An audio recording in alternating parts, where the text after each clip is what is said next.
Know that 1913 was the year we actually lost control of our country, right? Oh, and just for historical context, World War I started in 1914. I mean, look, I'm sure that was a coincidence, but let me just tell you all the things that were created in 1913. First, the Federal Reserve, which is neither federal nor has any reserves. It's basically a private bank that just controls all of our money. Second thing created in 1913 was the IRS. And I'm sure it's just a coincidence that it was created the exact same year that a private bank took over all of our money. Yeah, I'm sure it's a coincidence that that was the year they started taxing you. Like, you work, they print, and then you pay them back with interest. Yeah, that makes sense. The next thing created was the Rockefeller Foundation. Yeah, and let's be real, that was all about philanthropy. It's not like they took control of medicine, education, science, and basically the health of the world. I mean, let's be real, all they were doing was donating money. Yeah, it's not like they were buying control of everything. Oh, and that worked out so well, right? Because people are healthier and more self-sufficient than ever, right? Oh yeah, also in 1913 was the American Cancer Society. I mean, that sounds like a good thing, right? That can't possibly be bad. Except it was completely funded by extremely wealthy people. But even though it was a charity, they never really gave to anyone. No, they just took their money and invested in pharmaceutical drugs. Oh, and chemo. Yeah, instead of taking that money and investing in companies that were trying to find a cure, no, we'll just invest in companies that use chemicals from the military that were later banned. Yeah, that's a good thing to keep fucking putting into people. Then also created in 1913, the ADL, the Anti-Defamation League. Which sure, yeah, it's about civil rights. Yeah, totally, it's not about censoring people or, silencing critics. And then in 1914, we had World War I. And that became the first war ever that private industry profited from war. The private industry that's owned by the same families that created the Fed, the IRS, the Rockefeller Foundation, the American Cancer Society, the ADL. Again, just a coincidence. Oh, I'd also like to point out that a year prior to 1913, 1912, yeah, that was when the Titanic sank. And it's funny how three of the wealthiest individuals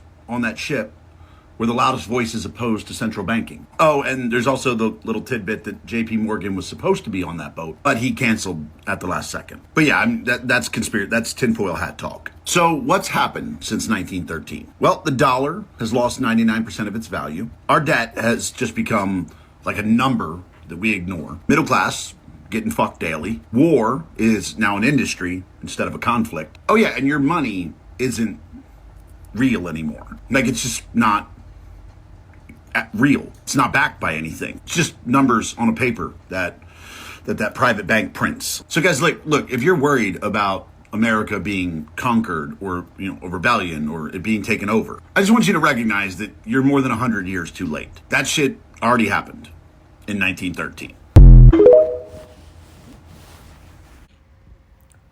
Okay, so that was a breakdown of the last 100 some odd years of America spiraling down the drain. So, before I go any further, I would like to give all praises to Yahweh, Ba'ashem, Yahweh Shai, Ba'ashem, Kakadash, the honors of the apostles and elders of Great Millstone, and peace to the hopeful elect scattered abroad at the four corners of the earth. So, yeah, that was a very detailed breakdown, and ain't no denying that. So, as I was listening to that video, a couple scriptures came to my mind. So this is Job 9:24, and this is in the NLT, by the way. The whole earth is in the hands of the wicked, and God blinds the eyes of the judges. If he's not the one who does it, who is? So, as we have it, the top 1% wicked elite control everything on this earth, even the monetary system. And so that is the reason why you have to pay taxes. You have the IRS that takes money out of your paycheck and things of that sort, when these is all private entities. And it's funny how when, that guy was running for president, he was talking about abolishing the IRS, but that hasn't happened. However, you know what he did do? He fired the IRS workers. They got laid off. So I guess that was his version or his way of abolishing the IRS. So what we're finding out is that we're headed into a new era of AI and digital currency. You know, the last 100 years, I mean, it's been a great run. You know, that was there to get us here in 2025. It's been a great run for the elites. However, the system is just unsustainable, and so that the next move is to destroy it and bring in a new system. And what I'm getting at is a digital monetary system, which is ultimately going to lead to Revelation 13 and 16, the fulfillment of that prophecy, the MOTB. So we're close, man. We're seeing how the system is just getting ready to crash and burn.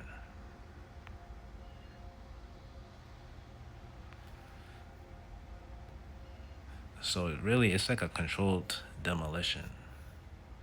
You know, the elites, they've always hidden themselves and been cloaked and have been controlling every facet of our lives behind the scenes. And so now we're at the point where they're about to just shift over to a new system, like I said. This is Proverbs 19, no, 16 and 4. The Lord has made everything for his own purposes, even the wicked for a day of disaster. So the Most High, I mean, he has these wicked elites set up in a position for a reason, and that's so ultimately his prophecies can be fulfilled. Let me read that again. Proverbs 16. Proverbs 16 and 4. The Lord has made everything for his own purposes, even the wicked for a day of disaster. Verse 5. The Lord detests the proud. They will surely be punished. So, you know, some of these elites have it in their minds that they're not going to be judged for all the wrongs that they've done. Or if not that, then they know that they're on a legendary run right now and they just got to live it up. You know, try to prolong their careers or their rulership, you know, because right now they're at the helm. That's just facts. So in the next world to come, it's going to be righteous. You know, not everything is going to be about capitalism, because that's what it is in this world.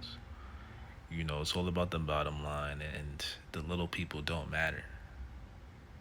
You know, we basically live in a system where the top 1% rule, while the rest of the regular people are the ones who have to pay taxes and be ruled over. You know what I mean? So what type of life is that to live? Next scripture, Psalm 73 and 5. They are not in trouble as other men, neither are they plagued like other men. Right, because these wicked elite, they live lavish. They live luxurious lifestyles, extravagant lifestyles. They have private islands. They eat the best food. They have access to the best healthcare. Meanwhile, you know, the system that we're under, they capitalize off us. You know, you would think that after 400 years of captivity, you know, Jake would catch a break and would at least be given free healthcare. But no, because free healthcare for Jake would have to mean free healthcare for all. Or free healthcare for all would have to mean free healthcare for Jake. So they never wanted us to catch a break. They never wanted us to have any sort of advantage. This system has been set up for us to remain at the bottom and be oppressed. From every facet of life, monetarily, even socially, I mean, I can go on and on. So, verse 6, therefore pride compasses them about as a chain, violence covers them as a garment, right? Because everything has been taken by force.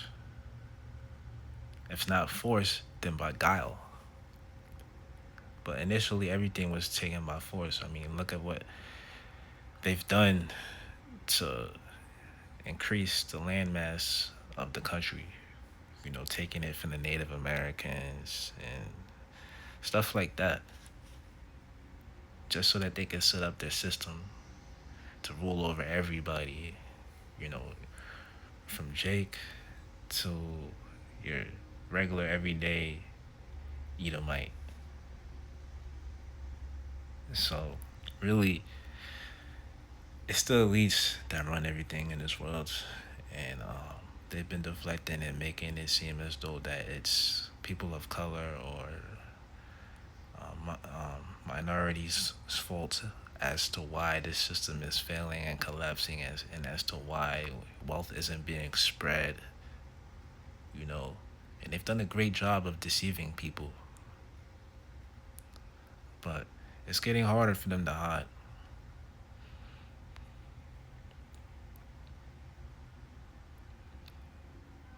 Verse 7, their eyes stand out with fatness. They have more than heart could wish. They are corrupt and speak wickedly concerning oppression. They speak lawfully.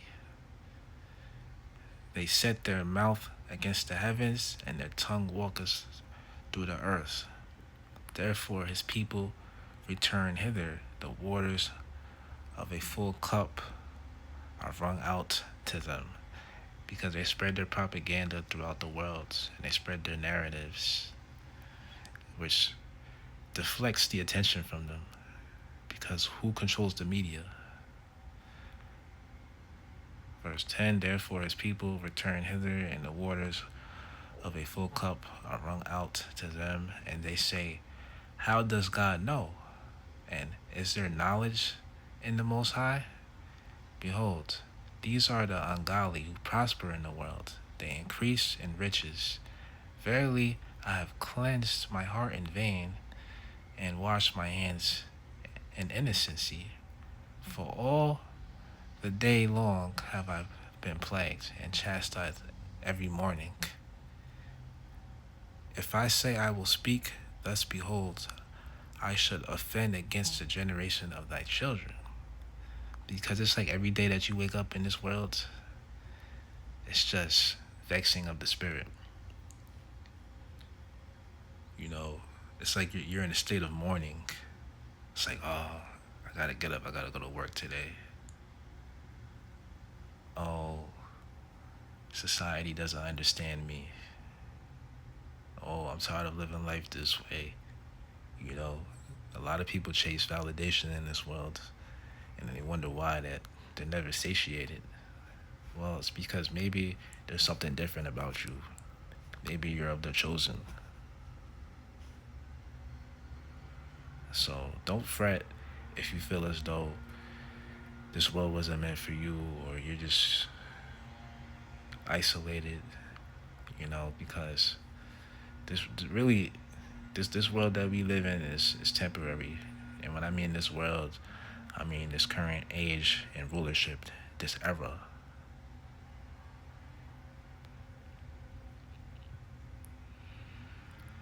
If I say I will speak, thus behold, I should offend against the generation of thy children.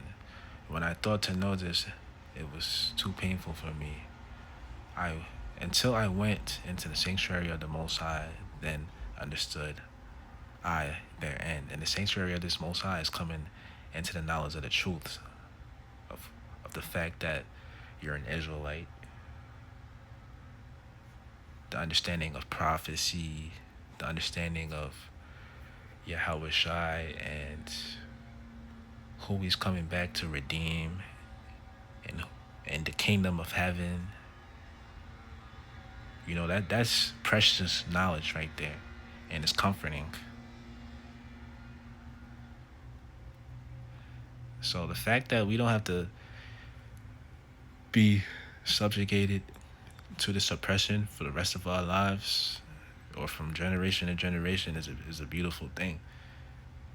Because if you just let the wicked rule this world forever and ever, then I mean, what's really gonna be left?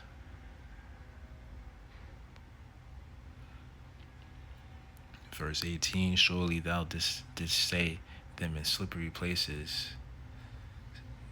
Surely thou didst set them in slippery places. Thou cast them down into destruction. Because if the Most High can bring somebody up, then they can take somebody down. How are they brought into desolation as in a moment? They are utterly consumed with terrors, as a dream when one awaketh, so, O Lord, when thou awakest, thou shalt despise their image. And this is like a very bad dream that we're living in, that we're subjugated to, that we're experiencing. And it's like when we're in the kingdom of heaven, it's like we're going to be waking up from a bad dream. Because when we're in the kingdom, that's when we'll be able to really sit back, relax, and catch a break. Not even a break. I wouldn't even call it a break. We're just going to be living like a totally different lifestyle compared to the one that we live now. And it's just going to be an everlasting change. It's not going to come to an end. It's not going to be temporary like this kingdom, like this world that we currently live in. You picture that. And so we're going to be able to really highlight the wicked, and we're going to be like, yeah, this was the man who had control over the earth, and now look at him. Look at how he's fallen from his power that really the Most High gave him. Verse 21. This is a good chapter. Thus my heart was grieved, and I was pricked in my veins. So foolish was I and ignorant, and was as a beast before thee. Nevertheless, I am continually with thee. Thou hast holden me by my right hand. Thou shalt guide me with thy counsel, and afterward receive me to glory. Who have I in heaven but thee? And there is none upon earth that I desire beside thee. My flesh and my heart faileth, but the Most High is the strength of my heart and my portion forever. So I'll stop there. With that, shalom.